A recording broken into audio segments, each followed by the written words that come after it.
নির্বাচন পেছাতে গণভোটের দাবি করা হচ্ছে বলে মনে করে বিএনপি।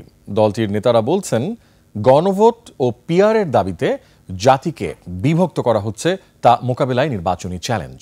রাশেদ রায়হানের রিপোর্ট। সানবিট সব দিবে সামাল। সানবিট ম্যাজিক প্রেস ডিশওয়াশিং এর মাথা ঘোরানো সলিউশন। জুলাই সনদকে আইনি ভিত্তি দিতে গণভোটের পক্ষে একমত হয়েছে সব দল। তবে গণভোটের বাস্তবায়ন প্রক্রিয়া নিয়ে ভিন্ন অবস্থানে বিএনপি। জাতীয় সংসদ নির্বাচনের সাথেই গণভোট চায় দলটি। জাতীয় প্রেসক্লাবে এক অনুষ্ঠানে বিএনপি নেতা সালাউদ্দিন আহমেদ বলেন, আগামী নির্বাচন সুষ্ঠু করাই সরকারের মূল চ্যালেঞ্জ। আগে গণভোট হতে হবে, কনস্টিটিউশন অর্ডার করতে হবে, এগুলো আমাদের মনে হয় পরিহার করা উচিত। এগুলোই হচ্ছে মূল চ্যালেঞ্জ।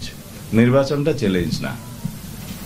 যারা নির্বাচন বিলম্বিত করতে চায় বিভিন্ন কায়দা কানুনের মধ্য দিয়ে, সেটাই হচ্ছে চ্যালেঞ্জ। এদিকে বিএনপির গুলশান কার্যালয়ে ঢাকায় সফররত তুরস্কের উপ পররাষ্ট্রমন্ত্রী বেরিস একেনচি ও ঢাকায় নিযুক্ত তুরস্ক রাষ্ট্রদূত রামিজ সেন বিএনপি নেতাদের সাথে বৈঠক করেন। পরে ব্রিফিংয়ে জানানো হয়, বৈঠকে ঢাকা আঙ্কারার মধ্যে বাণিজ্য ও বিনিয়োগ বাড়ানোর বিষয়ে আলোচনা হয়েছে। দুই দেশের মধ্যে ট্রেড, ইনভেস্টমেন্ট, বিনিয়োগ বাড়ানোর ক্ষেত্রে আলোচনা আসছে এবং টার্কি আগ্রহ প্রকাশ করেছে আরও অধিকতর বিনিয়োগের জন্য। টার্কিও সবার মতো অতি সত্বর নির্বাচনের মাধ্যমে নতুন সরকার আসলে নতুন সরকারের সাথে কাজ করার জন্য উদ্গ্রীব।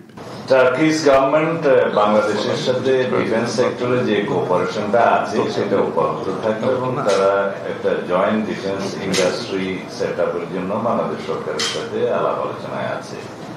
তো সেই বিষয়ে আমরা আমাদের কোঅপারেশন অব্যাহত থাকবে। ওআইসিকে আরও শক্তিশালী ও যুগোপযোগী করা সহ কৃষি, স্বাস্থ্য ও প্রযুক্তি সহ বিভিন্ন খাতে দুই দেশ একসাথে কাজ করবে বলেও জানানো হয় ব্রিফিংয়ে। রাশেদ রায়হান, 21 টেলিভিশন, ঢাকা।